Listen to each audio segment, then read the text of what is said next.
Kalau anda mengalami senak, kan, berangin, sakit belakang dan khususnya kalau anda mengalami macam ada cucuk sikit dekat bahagian kanan, segeralah jumpa doktor. Ianya bukan gastrik. Biasa kita alamak gastrik tak apalah kan. Angin dan sebagainya. Okey, jadi doktor kita tahulah kan berkaitan dengan cara rawatan untuk penyakit ini kan. Sebab ada yang mengatakan bahawa kalau makan ubat pun macam tak praktikal. Ya, kena buat pembedahan juga. Betul ke doktor? Okey, so sebenarnya rawatan bergantung kepada komplikasi yang diakibatkan oleh batu karang tu. Kalau batu karang tu tercicir keluar dan menyumbat saluran ductus sesama pundi hempedu, dia perlu dikeluarkan serta-merta oleh satu prosedur skop yang dipanggil ERCP. Sebab kalau dibiarkan saja kat sana, jangkitan kuman itu boleh menjadi teruk sehingga boleh ada nanah kat dalam dan boleh parah jika kalau tidak dikeluarkan. So apa yang kami buat? Kami akan letak satu skop kat dalam mulut, pergi ke perut, pergi ke tempat pertama usus kecil yang dinamakan duodenum. Dan ERCP tu kami akan letak satu tiub plastik yang kecil ke dalam ductus sesama pundi hempedu dan kami akan keluarkan batu itu dari saluran yang tersumbat. Tetapi rawatan tidak berakhir di sana. Kita pun kena bagi antibiotik untuk sekurang-kurangnya seminggu supaya radang itu turun, dan bila radang itu dah settle, kami kena rujuk kepada pakar bedah untuk mengeluarkan pundi hempedu bersama dengan batu-batu itu supaya batu tercicir itu tidak berlaku sekali lagi. Okey, Dr. Deborah, sebab kita memikirkan awal-awalnya memang tak ada simptom, sampai dia dah teruk baru kita nampak simptom. Dia macam kita macam kehidupan macam biasa ni. Macam mana kita nak kenal pasti dan tahu sama ada kita ni ada masalah batu hempedu atau tidak, ada terdapatnya sebarang cek ataupun pemantauan yang boleh lihat? Ya, so jika kalau seorang tu asimptomatik, sebenarnya kita tak akan bagi apa-apa rawatan untuk dia. Kita akan pantau saja.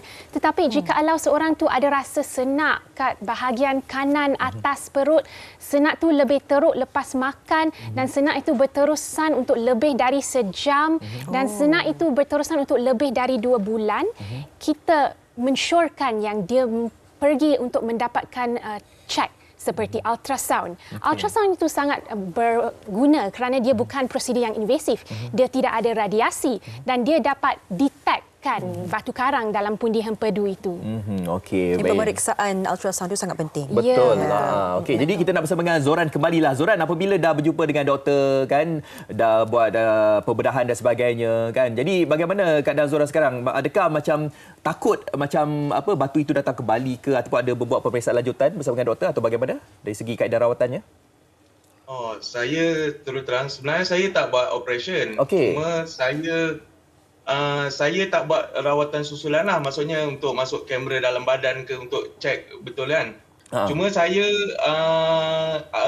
amalkan apa yang doktor sarankan lah. Jangan makan berminyak, bergula. Lepas tu memang kena banyak bersenam lah.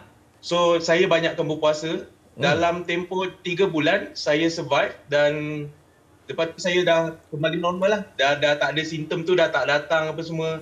Tapi dalam tempoh masa kita berpantang tu, memang sekali-sekala bila kita lepas makan, memang kita ada yang macam simptom tu datang balik lah. Cuma kita memang makan benda yang tawar saja. Lepas tu gula memang tak ada. Cuma kita gantikan gula. Macam doktor sarankan untuk alternatif pakai macam stevia ataupun untuk pemanis kan. Pasal kita suka makan manis. Lepas tu dia, kalau kita suka benda manis, dia suruh makan buah. Ganti buah lah untuk benda manis kan. Jadi itu lepas dah 3 bulan, alhamdulillah saya survive lah. Cuma saya belum pergi periksa lagi lah sama ada saya ada lagi ke tak. Tapi alhamdulillah dah setahun saya okey, dah tak ada simptom apa dah. Okey. Doktor, melihat situasi Zoran sendiri kan, adakah Zoran boleh dikatakan satu kes yang tidak begitu complicated? Ya, betul. Ke bagaimana? Ataupun kalau Zoran macam tidak mengambil berat pada awalnya, adakah boleh menjurus ke kes atau situasi yang lebih teruk lagi sekarang? Macam mana? So nasib baik dalam kes Zoran, dia telah mengenal pasti batu hempedu tu adalah punca sakit dia pada masa yang awal dan dia telah mengamalkan lifestyle modification, iaitu perubahan gaya hidup, kurangkan lemak. Dan makanan tu jangan bergoreng, jangan makan margarine, benda-benda yang banyak kandungan lemak sebab ini boleh menyebabkan banyaknya lemak dalam hempedu dan berlaku laginya batu karang. So kita kena ubah gaya hidup. Kena amalkan gaya hidup yang sihat. Suku-suku separuh nasi dan suku vegetables dan suku lagi daging. Dan daging itu Dr. syorkan daging yang direbus, bukan daging yang digoreng. Okey. Yeah. Nampak gayanya dekat sini seperti macam faktor pemakanan memainkan peranan penting dalam menyumbang kepada penyakit ni. Betul ke? Ya, betul. Sebab kolesterol yang tinggi adalah kolesterol gallstone.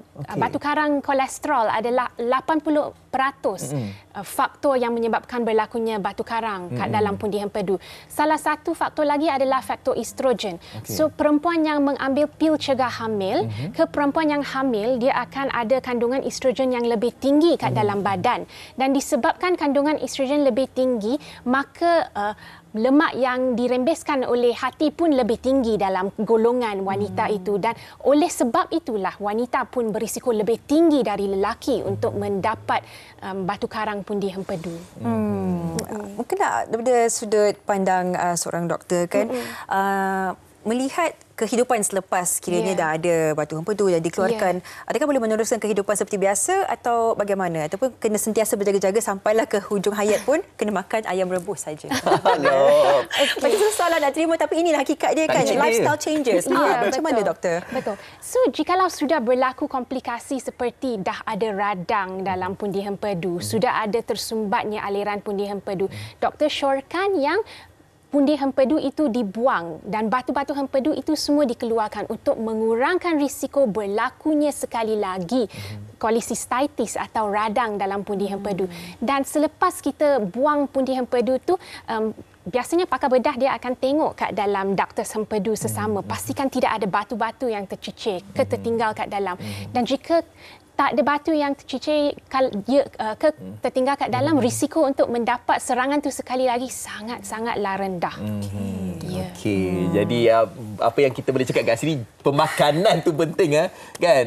Dan juga kalau kita lihat sejarah keluarga juga kan, kalau kita lihat ayah ke mak kita mempunyai masalah berkaitan dengan batu empedu ni, kita kena lihat mungkin kita pun terkena juga kan. Seperti mana Zoran katakan tadi. Baik Zoran, terima kasih sangat Zoran bagi berkongsi cerita tentang masalah kesihatan awak dan juga ayah awak, arwah ayah awak. Baik, terima kasih Zoran. Assalamualaikum. Waalaikumsalam. Terima kasih. Sama-sama. Mungkin kita awal fikir macam untuk penyakit seperti ini akan melanda mereka yang berusia sahaja, tapi hakikatnya Zoran baru usia 29 tahun. Jadi beringatlah, walaupun kita rasa kita muda, tapi pemakanan itu pemakanan itulah yang akan memberikan kesan dan impak kepada kesihatan kita. Nampak tak? Saya duduk fikir ayam rebus macam tak boleh. Ke mana? Ingat simptomatik ataupun asymptomatic. Nanti macam saya sebutkan tadi, mak saya terima kasih mak kongsikan mata kuning tu kan. Mata saya okey tak? Mata okey. Ni mata ngantuk, bukannya mata kuning apa. Okey, terima kasih doktor. Jadi kalau ada mata kuning ke masalah air kecing pun boleh tengok juga. Kalau bertukar warna jadi macam seperti teh dan sebagainya, TO ke apa tu kan. Kena jumpa dengan doktor, segera dengan jumpa doktor. Asalkan sakit perut kat sini tu, tolonglah jumpa dengan doktor. Terima kasih Dr. Deborah sudi meluangkan masa. Semoga memberikan lebih banyak kesedaran kepada keseluruhan rakyat Malaysia. Okey, kita ingin berhenti berehat seketika dan lepas ni kita nak tunjukkan kepada anda semua aktiviti sempena cuti sekolah lah. Boleh bersama dengan anak-anak. Aktiviti apa tu? Doodle. Okey. Saksikan selepas ini.